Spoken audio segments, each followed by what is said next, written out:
Hoover, max extract pressure, Pro Model 60.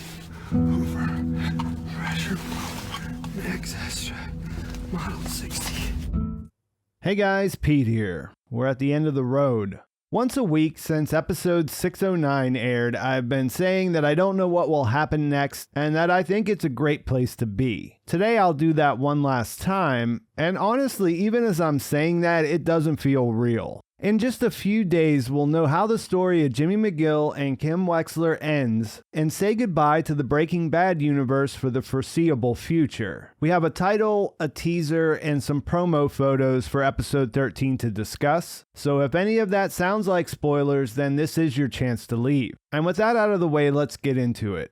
I don't know about you, but I want to see some death. This is born out of the expectations involved with something I love coming to an end, and Better Call Saul is that. It's just a TV show, but it matters. For all the time I've invested in these characters and their stories, I feel like I've gotten something back. And so, on some level, the ending can't change that. And either way, I trust the creatives involved to deliver something that is at least thought-provoking and entertaining. But that doesn't mean there aren't some things I want to see happen. As we head into the 13th and final episode, there are only two questions left to answer. What happens to Jimmy and what happens to Kim? These are very different questions from what happens to Jimmy and Kim. As dropping the "and" convention from the titles after 609 points out, Jimmy and Kim is something that only exists in the past. And while I don't want to see the death of either one of those characters, I do absolutely want to see parts of them die in the series finale. I'd like the part of Kim that won't allow herself to make a decision about Miracle Whip to die right off. It's not because it doesn't make sense for her to punish herself this way, because it does. In episode 606, we watched her make this U-turn that was so on the nose that I had to fight off the urge of saying she was choosing the bad choice road. With the unintended consequences that followed that decision, you can see why she would choose a life where she doesn't make decisions. It's kind of like you can't fail if you don't try. You can't find yourself on bad choice road if you don't make any choices. I believe that her going to Albuquerque to try to make things right with Cheryl was the first step in this process, and hope that the transformation is already underway. I said in my last video and during the stream that if we didn't see Kim again, I thought that it would be a fine ending, and still stand by that, but we do see a shot of her in the new promo photos.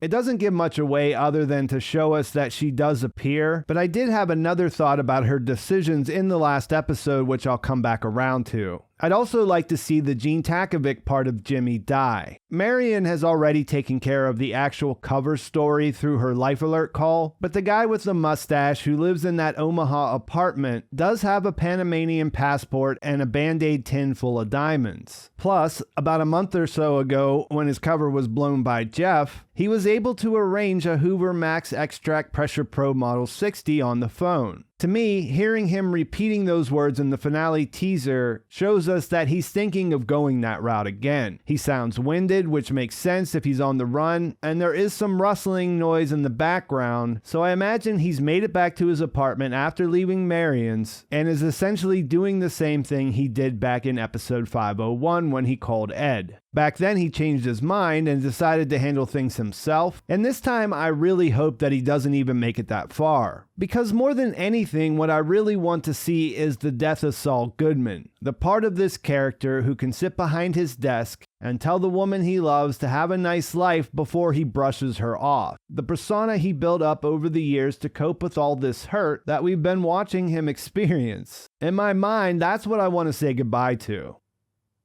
The image in the teaser is of his Esteem, presumably in the same ditch on the side of the road where we last saw it. I don't know if this image is something that we'll actually see in the finale, but I love the choice of using it in the teaser either way. This is something that is uniquely Jimmy's. In the very first episode, we watched as he came into the parking lot outside the courthouse and expected him to walk over to the white Cadillac that was conspicuously in the front of the shot. Instead, he walks up to this Esteem, and it was such a great way to get us to think about how Jimmy McGill might be different than the Saul Goodman we knew from Breaking Bad.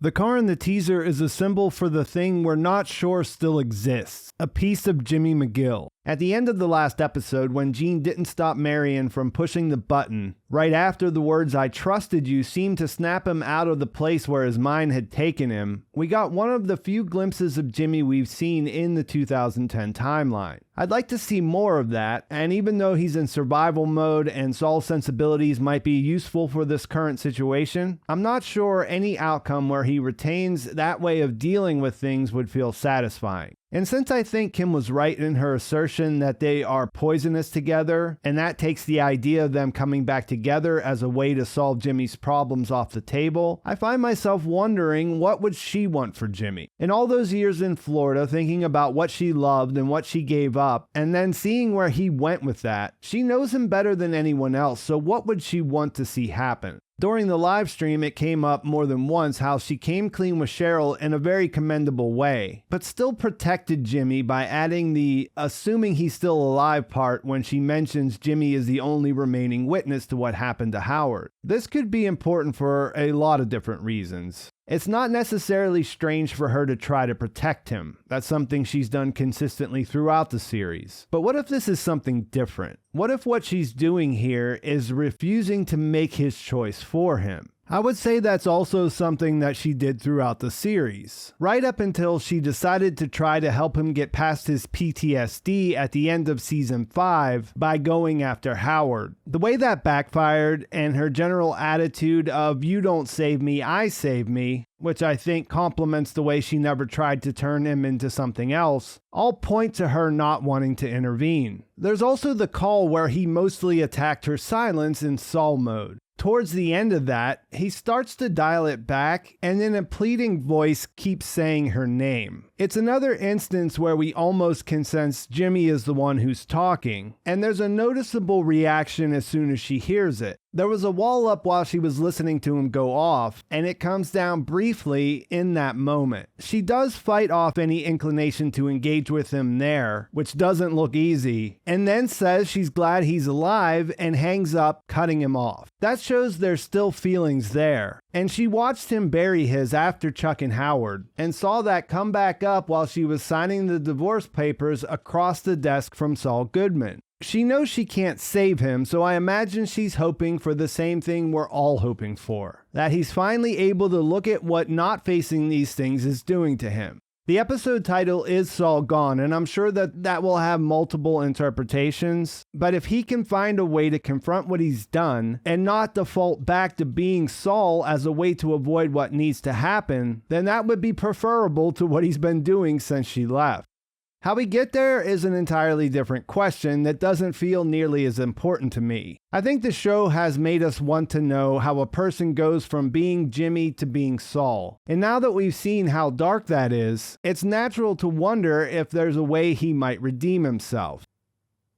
Turning himself in seems like the most likely route to get there. I mean, the only other options is that he dies and never does it, or he runs away and never does it. This episode is longer than usual and will likely be over 70 minutes without the commercial breaks. There's a lot of room for things to happen. I can't even really speculate on how that will play out. It seems like a lot of people want to see the show return to the courtroom and get definite answers about what justice looks like. And while I wouldn't choose that myself, I have faith in the writers, so if that's the way they decided to go, then I would be open to it. We still have one more guaranteed Walter White appearance, according to Bryan Cranston. People have been asking what this could be, and it's really hard to say. There's a lot of time and a lot of stuff that happens that it could be tied to. But I've been favoring one of my early guesses of seeing more of their time together while they were in Ed's basement, waiting to be disappeared. It would connect back to the episode 405 teaser, and could provide a little more context for Gene for people who never watched Breaking Bad. It should add something that speaks to why Jimmy is doing what he's doing in this final episode, and as long as it does that, I'm sure it would be compelling. Having two actors of that caliber together can never really be bad, so you do try to put Bryan Cranston and Bob Odenkirk in a room together. I suppose that's about it. My prediction is that the ending will all hinge on Jimmy coming back out or not, accepting the consequences to clear the way to become something else or not. The death of Purgatory Kim, Cinnabon Gene, and please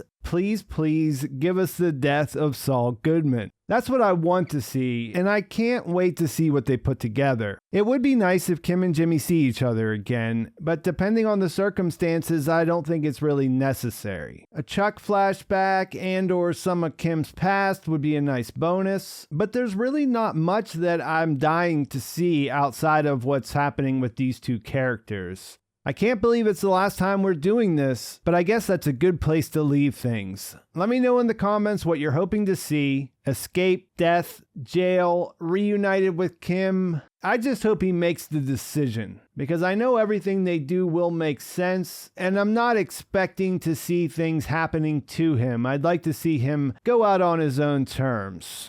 Where do you think it'll go? What do you think we'll see? And what are you going to do with yourself after it's over? Please like this video if you enjoyed it. Please subscribe to my channel if you haven't already. And thanks for watching. I'll talk to you soon.